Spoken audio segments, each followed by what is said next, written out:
सुप्रभात। निर्मल education classes में आप सभी का स्वागत है। अगर आपने इस चैनल को अभी तक सब्सक्राइब नहीं किया है तो जल्दी से लाइक, शेयर और सब्सक्राइब करें ताकि आगे आने वाली वीडियो का नोटिफिकेशन आपको सबसे पहले मिले। अब मैं आपके लिए ऐसे ही आगे नई नई वीडियोस लाती रहूँगी। तो धन्यवाद। तो आइए शुरू करते हैं। सुप्रभात। आज हम कक्षा 10 से कविता उत्साह की संपूर्ण व्याख्या करेंगे। यह कविता कवि सूर्यकांत त्रिपाठी निराला जी द्वारा रचित है। निराला जी छायावादी कवि हैं। इन्होंने इस कविता में बादल को संबोधित करते हुए विद्रोह करने के लिए कहा है। तो आइए निराला जी का जीवन परिचय पढ़ते हैं। छायावादी कवि सूर्यकांत त्रिपाठी निराला का जन्म सन 1899 में पश्चिम बंगाल के महिषादल में हुआ था। ये मूलतः उत्तर प्रदेश के उन्नाव जनपद के निवासी थे। इनके पिता का नाम राम सहाय त्रिपाठी था, जो रियासत महिषादल के कोषाध्यक्ष थे। इनकी माताजी का देहांत तब हो गया जब निराला की उम्र मात्र 3 वर्ष ही थी। इन्होंने बंगाल में ही रहकर संस्कृत, बंगला तथा दर्शन शास्त्र का अध्ययन किया। 14 वर्ष की अल्पायु में ही इनका विवाह मनोहरा देवी के साथ हुआ। सन 1918 में इनकी पत्नी की मृत्यु होने से इनका पारिवारिक जीवन सुखमय नहीं रहा। उनकी प्रिय पुत्री सरोज की अकाल मृत्यु ने इन्हें अंदर तक तोड़कर रख दिया। परिस्थितियों से संघर्ष करते हुए इनकी मृत्यु 15 अक्टूबर सन 1961 को हो गई। रचनाएं। निराला जी ने साहित्य क्षेत्र की कई विधाओं पर अपनी लेखनी चलाई है, जैसे कविता, निबंध, उपन्यास, कहानी आदि। हालांकि इन्हें ख्याति कवि के रूप में ही मिली। इनकी रचनाएं इस प्रकार हैं: काव्य, अनामिका, परिमल, गीतिका, अपरा, नए पत्ते, राम की शक्ति पूजा, तुलसीदास। उपन्यास, उल्का, निरुपमा, चोटी की पकड़। कहानी संग्रह, लिली, सखी, चतुरी चमार। निबंध, संग्रह प्रबंध की प्रतिभा। पत्रिका संपादन, समन्वय, मतवाला एवं सुधा। काव्य सौष्ठव। निराला जी विस्तृत सरोकारों के कवि हैं। दार्शनिकता, विद्रोह, क्रांति, प्रेम की सरलता और प्रकृति का विराट और उदात्त रूप इनकी रचनाओं में उपस्थित है। इनके विद्रोही स्वभाव ने कविता के भाव जगत और शिल्प जगत में नए प्रयोगों को संभव बनाया। छायावादी रचनाकारों में इन्होंने सबसे पहले मुक्त छंद का प्रयोग किया। शोषित, उपेक्षित, पीड़ित और प्रताड़ित जन के प्रति इनकी कविता में जहाँ गहरी सहानुभूति का भाव मिलता है, वहीं शोषक वर्ग और सत्ता के प्रति प्रचंड प्रतिकार का भाव भी मिलता है। भाषा शैली। निराला जी ने काव्य रचना में क्रांति ला दी।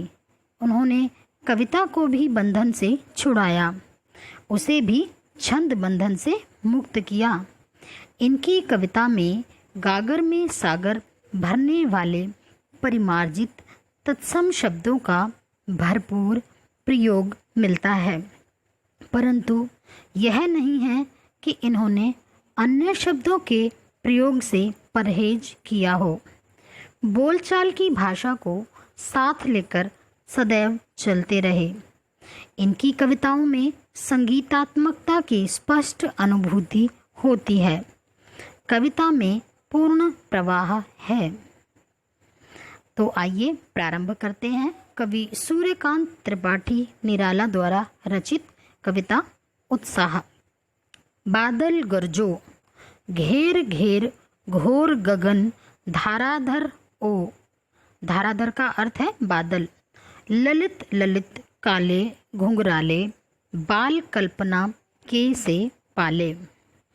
प्रस्तुत पंक्तियों में कवि बादल का आह्वान करते हुए कहते हैं, कवि निराला जी ने उत्साह और क्रांति के प्रतीक बादल को संबोधित करते हुए कहा है कि तुम अपनी भयावह गर्जना करो और मनुष्यों में नई चेतना भर दो।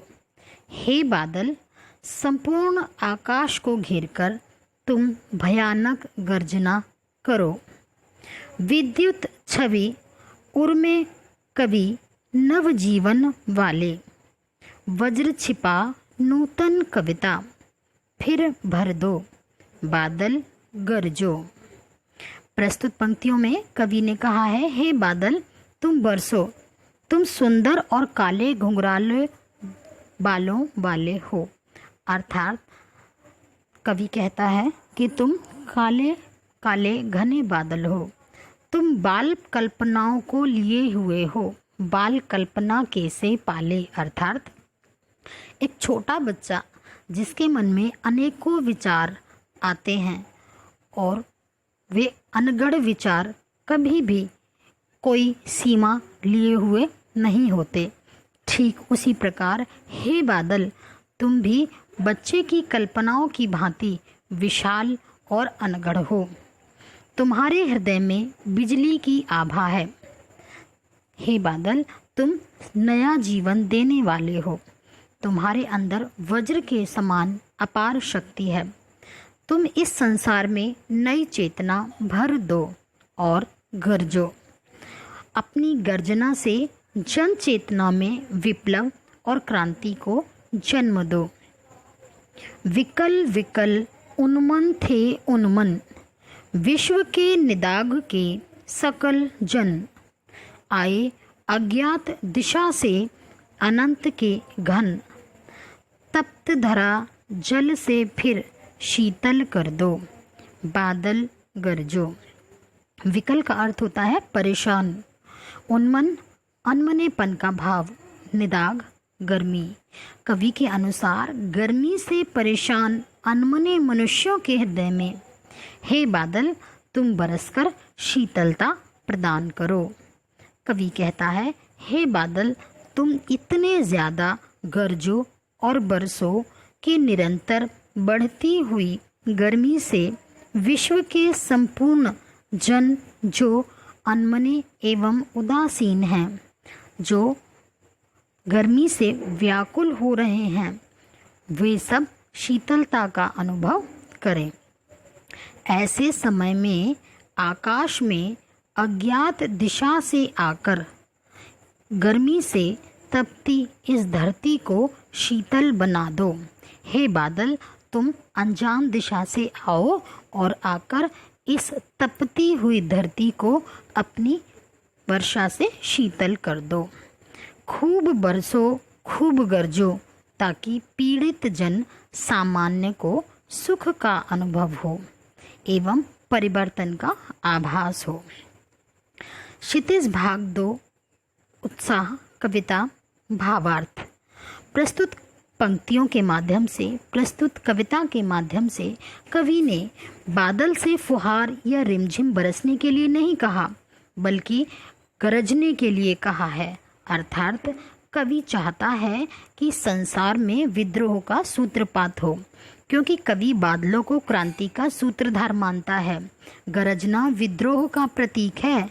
कवि बादलों से पौरुष दिखाने की कामना करता है। कवि ने बादल के गरजने के माध्यम से कविता में नूतन विद्रोह का आह्वान किया है। आइए इसकी संपूर्ण व्याख्या करते हैं एक साथ।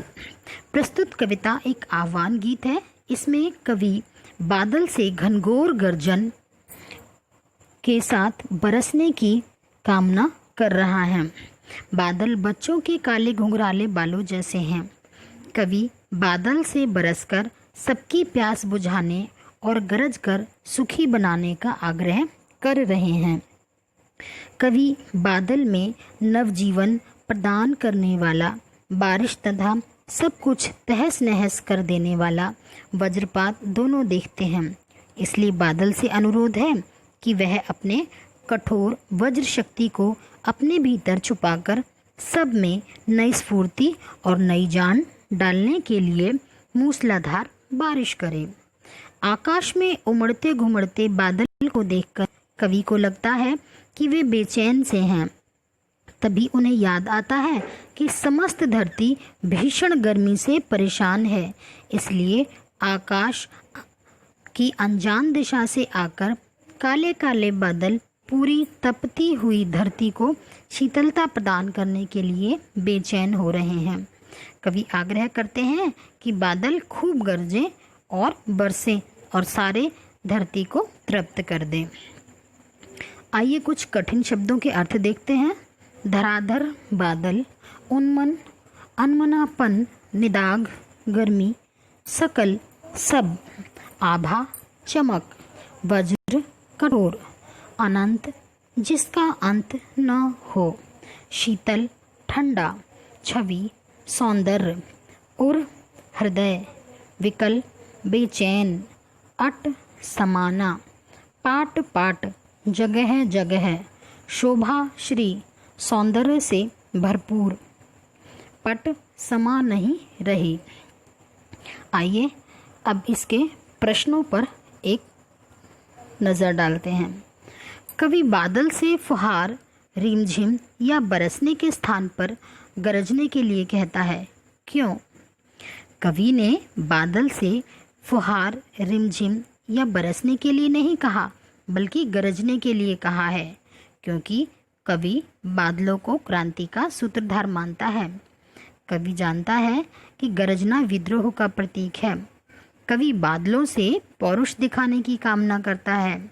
कवि ने बादल के गरजने के माध्यम से कविता में नूतन विद्रोह का आह्वान किया है। कविता का शीर्षक उत्साह क्यों रखा गया है? कवि क्रांति लाने के लिए लोगों को उत्साहित करना चाहते हैं और बादलों में भीषण गति होती है, उसी से वह संसार के ताप हरता है। कवि ऐसी ही गति, ऐसी ही भावना और शक्ति चाहता है। बादल का गरजना लोगों के मन में उत्साह भर देता है, इसलिए कविता का शीर्षक उत्साह रखा गया है। प्रश्न संख्या 3, कविता में बादल किन किन अर्थों की ओर संकेत करता है? उत्साह कविता में बादल निम्नलिखित अर्थों की ओर संकेत करता है। जल बरसाने वाली शक्ति है। बादल पीड़ित प्यासे जन की आकांक्षा को पूरा करने वाला है। बादल कविता में उत्साह और संघर्ष भरकर कविता में नया जीवन लाने में सक्रिय है। शब्दों का ऐसा प्रयोग जिससे कविता के किसी खास भाव या दृश्य में ध्वन्यात्मक प्रभाव पैदा हो, नाद सौंदर्य कहलाता है।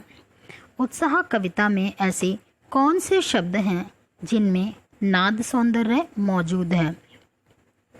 घेर घेर घोर गगन धाराधर ओ, ललित ललित काले घुंघराले, बाल कल्पना कैसे पाले, विद्युत छवि उर्मे।